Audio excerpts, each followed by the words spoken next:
Good morning, everyone. On behalf of Jeevasa Healthcare USA and Punjab University, it's my pleasure to welcome to you all to this workshop. We are honored to have with us Dr. Dileep Reddy as a invited speaker. Dileep Reddy is a research assistant professor at the University of Hawaii Center, USA. His research experience in cancer biology and translational research. Today, Dr. Reddy will be share his insight on the broad topic, advanced cell therapy approaches in cancer biology and translational medicine. So now I am warmly invite you to begin the presentation. Dileep, you can present, Dr. Dileep. Once again, thanks for kind introduction, and I would like to thank you once again for inviting me to this International Stem Cell and Regenerative Medicine Workshop 2026 organized by Jeeva Healthcare USA and Punjab University. Today, I would like to present on topic cell therapy, and I would like to add some of my research topics in this one. Yeah, coming to cell therapy, as its name indicates, in cell therapy we use live cells are given to a patient to treat their diseases. It is called cell therapy, and cell therapy is a very transformative because we are using, instead of dosing drugs to living medicine, and cell therapy is introduced programmable and self-amplified therapies, and we can personalize and we can use it as a precision medicine. Cell therapy is, it's very transformative. And before going in depth into cell therapy, I would like to refresh your knowledge on cell and how body is organized and how cells and how cell therapy come into picture. As you all know that human body is composed of cells organized hierarchically, and cell is the basic living unit of the body, and different same cells with similar functions are organized together to form tissues, and different tissues are organized to form organs which perform specific functions, and different organs work together to form organ system which they will perform group of functions, and different organ systems combine to form a functional body. In this picture you can see that there's a lot of epithelial cells which are grouped together to form epithelial tissue, and these epithelial tissue and some other tissues combine to form stomach, and stomach along with the different organs combine to form digestive system, and different systems like digestive system, nervous system, skeletal system, all these systems combine to form a human body. So from this one we can learn that human bodies or any organism body is made up of cells, and cells are the basic living units of the body. And another thing important to note is all cells are coming from a single cell. That single cell is fertilized egg or zygote, and which repeatedly divided and differentiate into specialized cells during growth and development. From this, we can see that all cells are coming from a single cell called a zygote or fertilized egg, and all body functions are done by some different specialized cells. And you need to know that diseases are occur when cells fail to maintain normal structure or function. For example, take hepatocyte cell death or cell damage leads to hepatocytosis. Abnormal growth of cells leads to cancer, and infection of cells, for example, hepatitis virus infection leads to hepatitis, or COVID infection leads to COVID, and genetic defects in cells leads to diseases like sickle cell anemia, where RBC lost their structure, and immune cell malfunctions. There are two types of malfunction. One is overactive, another one is less active. In overactive, where cells will active overly and damage our own cells, for example, like hypersensitivity. And in cancer, immune cells become are not active and they lose their activity, and so that cancer cell will escape from immune surveillance and they will live well. So that is also immune cell malfunction. Another thing is like metabolic dysfunction, like normal tissues, they won't respond to insulin, which leads to diabetes. All these diseases are due to failing of cells, failing their functions or losing their structure. So majorly all diseases are due to cell lost their function or their structure. So if you give these cells or replace these whatever the cells which are damaged, which lost their function, or modulating these cells or destroying diseased cells by using other cells is called cell therapy. So from this we can see that cell therapy is a very direct. We are using cells replace or destroying diseased cells. Though it is very direct concept, but lot of challenges are there. If you see these challenges, we can see that challenges in manufacturing, for example, take cell isolation. If you see the manufacturing of for cell therapy, first one is cell collection. If you want to inject cells for cell therapy, you need to collect cells.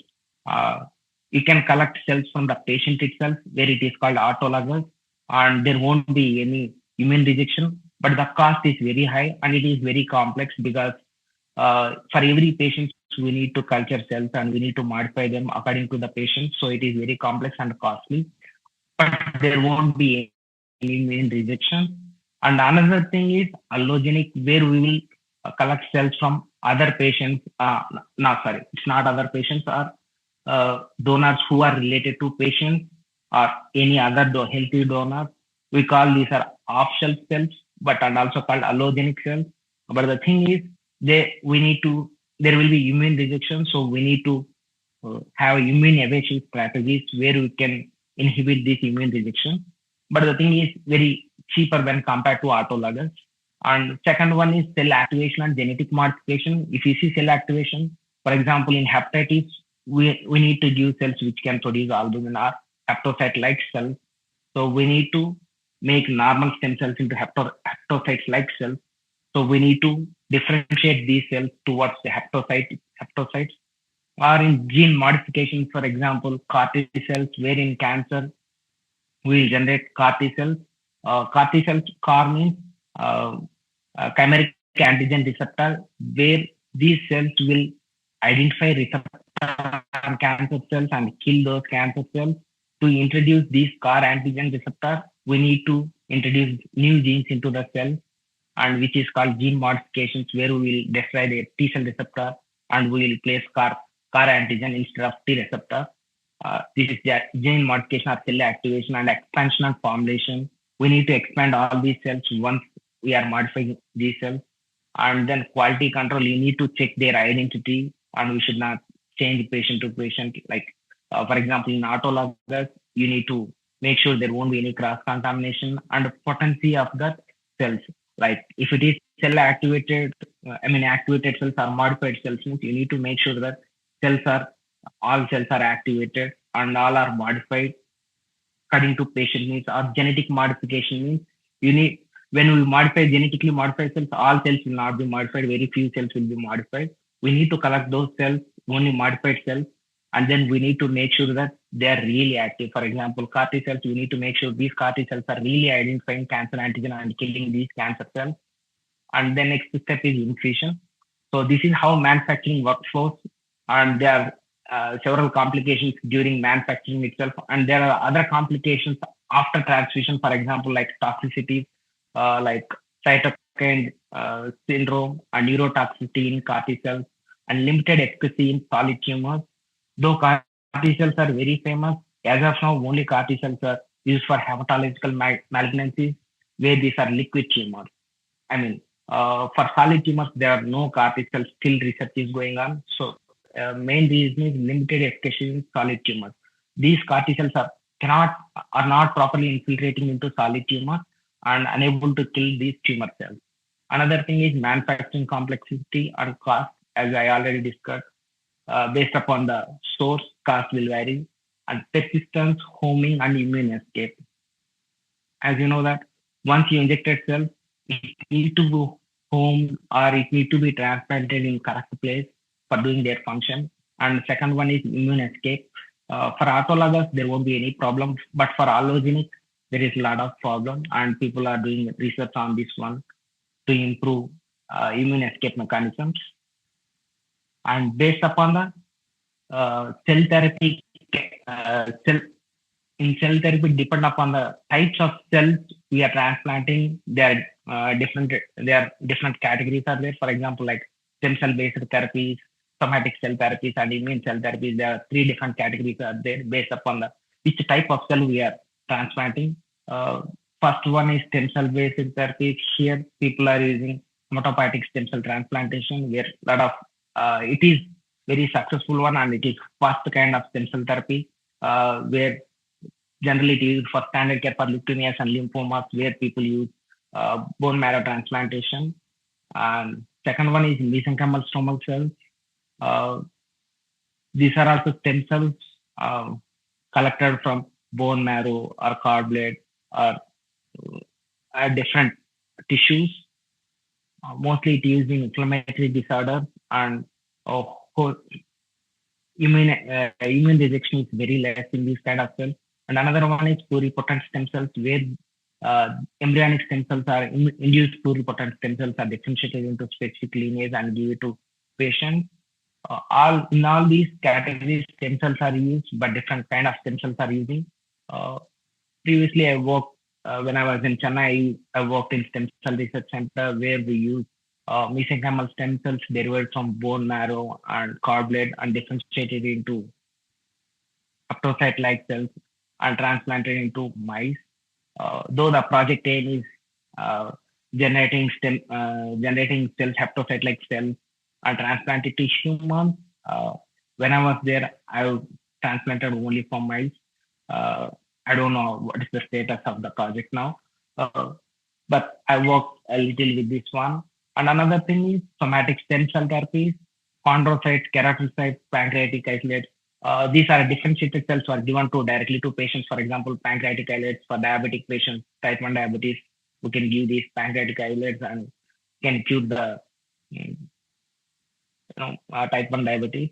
And third one is immune cell therapies. I will be focusing more on this one because I am working on this one. CAR T cells, there are different types of cells also here. CAR T cells, where in this one T cells are engineered, where we'll uh, use, as I said, that chimeric antigen receptor is introduced into T cells, and it is FDA approved therapy, especially for leukemia.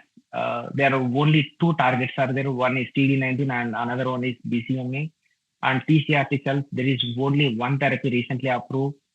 Here, direct T cell receptor will be functioning. And NK cell therapies are, I don't know how many are FDA approved, but there are one or two approved. And it is also very having high allogenic potential and lower graft versus host rejection diseases. And last one is tumor infiltrating lymphocytes, where they will expand tumor cells, tumor lymphocytes, and they will give it back to patients, activated lymphocytes. If you see now all these immune cell therapies, as you see this first one, stem cell therapies and somatic cell therapies, they will be given to normal diseases like chronic diseases where the tissue will be damaged or where cells will be lost. So these cells are used for tissue replacement, functional uh, func- functional restoration. But the thing is, for immune cell therapies, all are used majorly in cancer, where we are going to destroy the cancer cells. Another thing is about immune cell therapy is targets.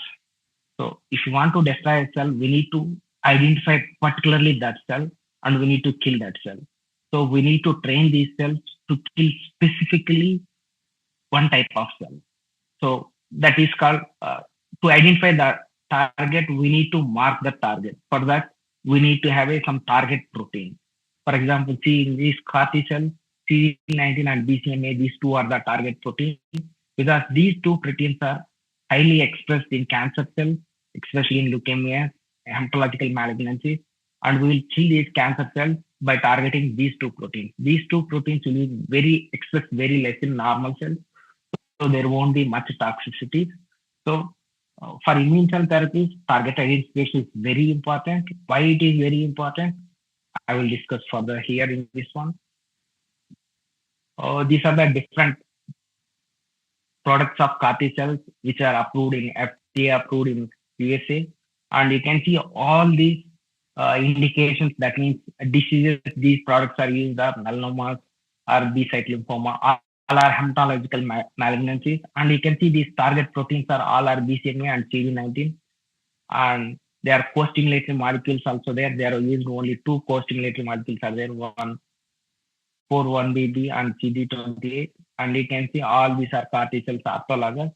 And before going to what is the target protein, first I would like to discuss a little about what is CAR, chimeric antigen receptor, because this is CAR is the antigen. You can see in this figure here, this is the CAR receptor. We'll be introducing this CAR receptor into T cells, and how this receptor is maintained means you can see here this is T cell receptor which is present in T cells. We will destroy all this one. Only CD3, this one orange one is there, right? CD3 delta. Only you will keep this one. And other than that, for example, our target protein is CD19 or BCMA. For that one, we, as you know, that antibodies will bind to these proteins. We will raise the antibodies. In antibodies, only V chain, variable regions of light chains and variable regions of heavy chain is the one which are going to bind to antigens present on a specific cells. So we will remove these two chains which are antigen binding portions, and we will link these antigen binding portions with CD3 delta by using a linker. When we introduce this one into T cell, this antigen, whatever the antibody receptor is there, antigen binding variable region is present in CAR, which will directly bind to antigen present on our specific cells. For example, the CD19 and BCMA are present on hematological malignancies. And when we use these antibodies, variable regions, so this CAR is only bind to cancer cells which are expressing CD19 or BCMA, so that only T cells will bind to these cancer cells, but not to other cells. And as you see that this CAR receptor also modified a lot, because there are a lot of generations are there. First generation, there is only variable region and CD3 one with linker. But in second generation, they introduced co-stimulatory molecule. As I said, that 4-1BB and CD28, these are co-stimulatory molecules. Different companies introduced different ones. So this is second generation signaling molecule. In third generation, they are using two co-stimulatory molecules. In fourth generation, other than two co-stimulatory molecules, they are introducing another one which will activate gene expression of certain cytokines, which will activate their proliferation or their activity. So as you see that from these CAR T cells, we will learn that target protein is very important in CAR T cell therapy or immune cell therapies, because target protein is the target protein. It is the target which we are going to destroy. So you need to have a target which it should not be expressed in normal cells. It should be expressed only in cancer cells. Then only we can destroy this target or cells which are expressing this target protein. Let me give my personal research experience about target identification. This is one of the target identification we did in last 3.5 years, and we got a patent for this one. And actually, we developed this. We identified targets for breast cancer. As I said that I am working in cancer, I am working in breast cancer. So we plan to identify target protein, which target we can use for both for antibody drug conjugates and CAR T cells. Because in antibody drug conjugates, we will conjugate a toxic molecule or cytotoxic molecule to antibody and give it to patients. And these are also new therapy modules, and it is very famous now. I mean, they are giving good results.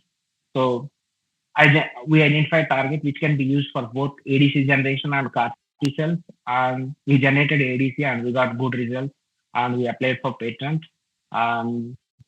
All preclinical work is done. Once company is approved, maybe we'll go for clinical this one. And we are starting to develop CAR T cells by using same antibody itself. As I said, that for same target. Let me share my experience how we identify new target. First thing is for breast cancer, we collected 6 patient samples, and we did mass spec, protein mass spec, where we identified membrane proteins, highly expressed membrane protein on these cancer cells, and we collected 10 top expressing proteins. And from these 10 top expressing proteins, first five was already in research. Some people already doing, already some drugs came out, like biologicals, antibody drug conjugates, and CAR T cells, and all these things. In these five molecules, fifth molecule is the one is CD44, which is not explored much. But the problem is it is exposed in normal healthy cells also. So even if we take CD44 as a target, when we use CAR T cells or antibody drug conjugates, it can kill both healthy cells also, because healthy cells also expressing CD44.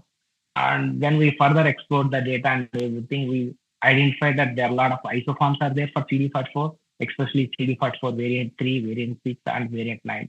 These three isoforms are expressing very highly in breast cancer, especially variant 9, which is expressed very high in drug resistance types, and which is expressed very high who have low survivability, sorry, low survivability.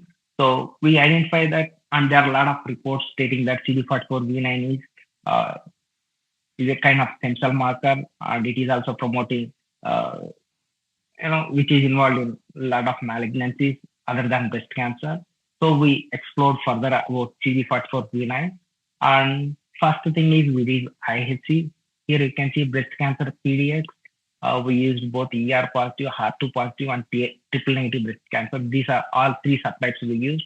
And we can see that triple negative breast cancer is showing high expression of CD44V9 compared to ER and HER2. We didn't choose V3 and V9 because those are expressed in normal healthy cells also. That's why we focused on V9. And from this, we can see that CD44V9 expression is very high in TNBC. To confirm this one, we used TNBC patient tissues and we did IHC once again, and we see the CD44V9 expression in all TNBC patient samples.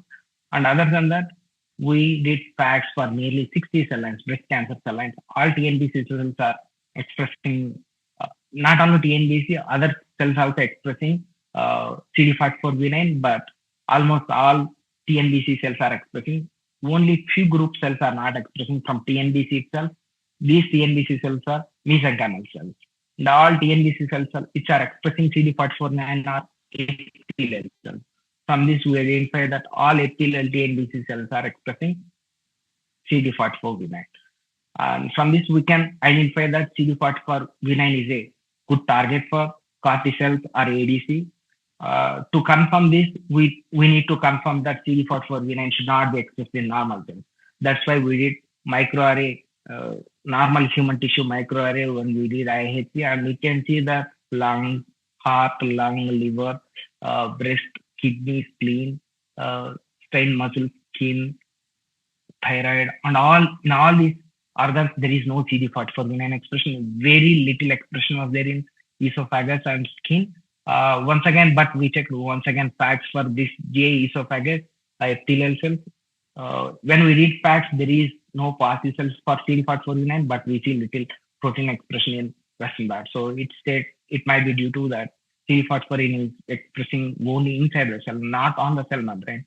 So there won't be any problem if it is not expressed on cell membrane, because antibodies or CAR T cells will identify targets which are present on the cell membrane, not inside the cell. So it is not a problem. And then we once again check in blood cells also, because CD44V9 is expressed in all blood cells. So we checked in all blood cells, and there is no CD44V9. We checked for CD44 and CD44V9, and you can see that all cells, B cells, T cells, monocytes, and NK cells all are expressing CD44, but there is no CD44V9 expression. So from this, we can show that CD44V9 might be a good target for antibody generation, ADC generation, or CAR T cell generation. And next thing is we did checks for ADC. We need to check whether antibody can be endocytosis or not. We use 3 different cell lines: BT459 and SEC18066 and SE149. BT459 don't express any CD44V9, and these two cells are positive for CD44V9. That's why you can see at 0 hours you can see antibodies are bound on cell membrane. At 6 hours you can see antibodies are entered into the cell. That means which is endocytosed into the cell, but not in BT549, because they don't express any CD44V9. And here you can see proliferation also we did Here you can see proliferation of here also we use 3 cell lines, COL51, which don't express any CD44V9. This is the fact data. And you can see HCC70 and SC149. HCC70 is green, which have little less expression of CD44V9, and SC149 have high expression of CD44V9. And you can see their cytotoxicity, IC50 also, which is directly proportional to their CD44V9. Because in COL51, there is no CD44V9 expression and there is no cell death, even at high concentration, 12.5 nanomole. But when you see this HCC70, their IC50 is around 3.5 nanomole because they have moderate CD44V9 expression. And when you see SC149, which have very low IC50 value, around 0.78 nanomole, because all cells are IC50 is around here because they are having a high CD44V9 expression, and CD44V9 ADC is binding to them and they are killing them. And similarly, we did some in vivo test also, where you can see that when we did CD44V9 ADC, cells are dead. But when we use only CD44 antibody and just IgG MMF, there is no death. And this is the tumor volumes. This is just a description of these figures. And once again, I will talk about this one. After finding that CD44V9 is our target by using ISP, FACS, and Western blot regenerated antibody for CD44V9. We have a core did this thing, antibody generation and evaluation. And there is another core also for ADC generation and evaluation. They did only ADC generation and evaluation. And I checked their in vitro efficacy and in vivo efficacy as I showed on this one. And we filed a patent for this one also. And for this one, CD44V9, now we are starting developing CAR T cells for CD44V9. So this is my personal experience on CD4 target identification for ADC or CAR T cells.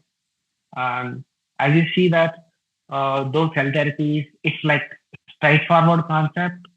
Already people know that by using whatever the cells is damaged, you can administer those cells and replace whatever damaged cells.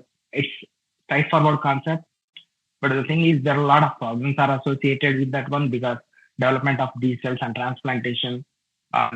Sometimes, when with autologous cells, there won't be any problem or immune rejection. But the thing is, sometimes when you collect cells from patients, sometimes these cells will not work. There are a lot of challenges in manufacturing itself. And for these immune therapies, people are trying to develop other molecules, biological molecules, which can improve the immune cell function once we transplanted. In for stem cell therapy also, people are trying to improve the homing of all these cells.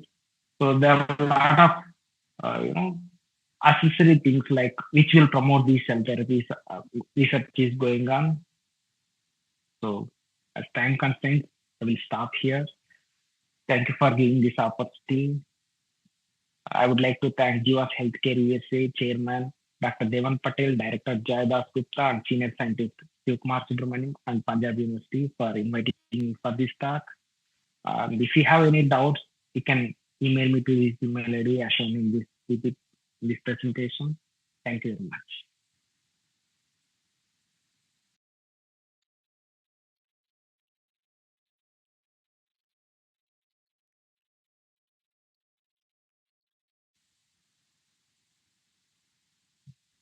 Please unmute your mic. I can't hear you. Hello, Dr. Dileep. It's wonderful and clear, informative presentations. Very well. So your work was very admirable.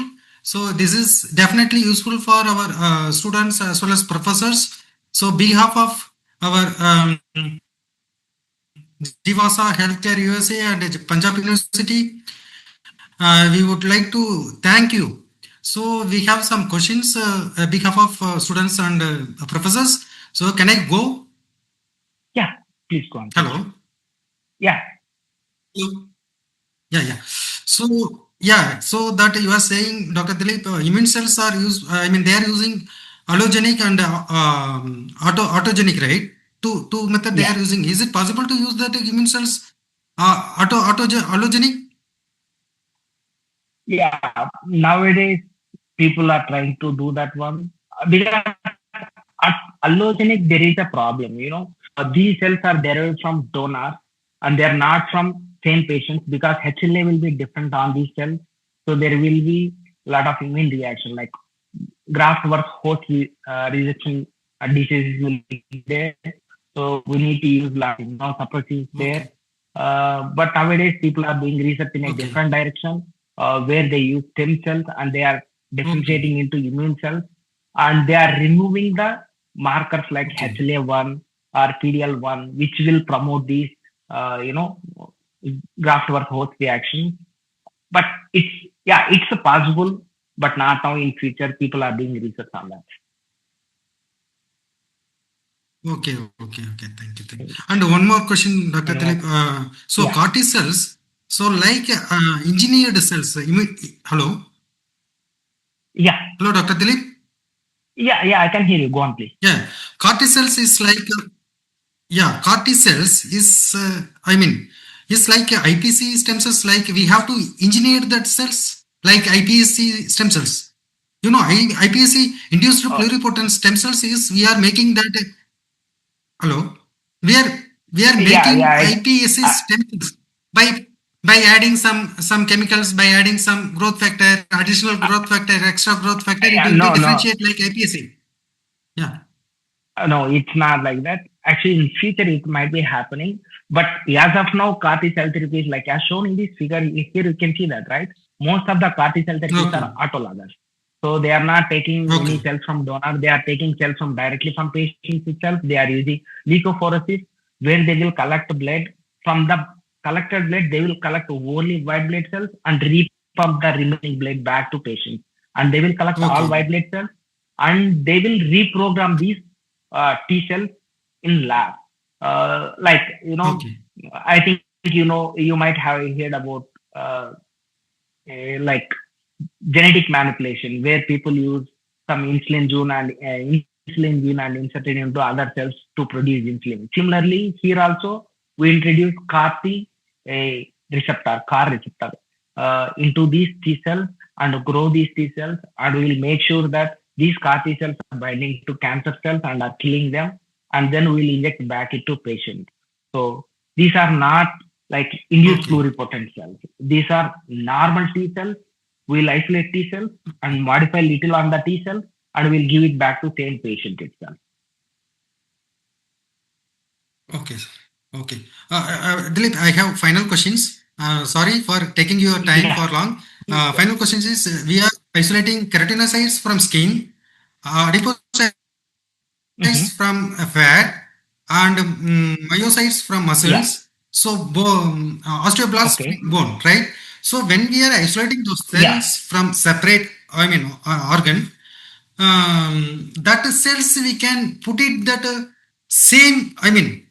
If you are isolating keratinocytes, can we treat that keratinocytes as a skin for regeneration? Yeah. Yeah, actually, it is Okay. possible, but the thing is, you need to make sure that there won't. If you are using from same patients like allogenic cells, if you isolate keratinocytes from from patient and give it back to same patients when by expanding them, there won't be any problem. But if you are collecting from different like a donor, there might be some issues, like as I said, that graft versus host reaction, as like how blood transfusion work. If you give same group, there won't be a problem, but if you give different group, there will be a problem. Similarly, it was little more here specific here because every person have their own HLA antigen, so graft versus host reactions will be there. You need to make sure that unless there are some mm, like stem cells like which can produce a lot of anti-inflammatory cytokinins or which can suppress growth factors which will suppress all these immune cells, there might not be a problem. I think so. I'm not much into this one, as I said that I'm doing most about CAR T cells, though I had little experience with stem cell transplantation where I differentiated mesenchymal stem cells to hepatocytes and transplanted, but I didn't do it humans. Most of the work is done with mice where there is no need to worry, where we use immune suppressed mice, there is no need to worry about all these rejections. But when it comes to patients, human patients, we need to think about immune rejection also. Mm, Yeah, that's what I think. Okay, thank you, Dr. Dileep. Yeah, Actually, me and Dr. Dileep was working in South Korea past 8 years. We have together published yeah, some research paper also. Thank you, yeah. Dr. We Dileep, publish. for joining us. It's a wonderful topic. In Yeah, touch. So, yeah. students or professor, if they wants to any questions, you just mail them. For regarding this, he can reply. Thank you so much. Finally, can you show your mail ID to audience? Yeah. One second. Just a minute. Yeah, you can see it now, right? Okay. Okay. Uh, Thank you, yeah, Dr. Dileep. Thank you so much. yeah. Thank you very much. Thank you for inviting once again. Thank you.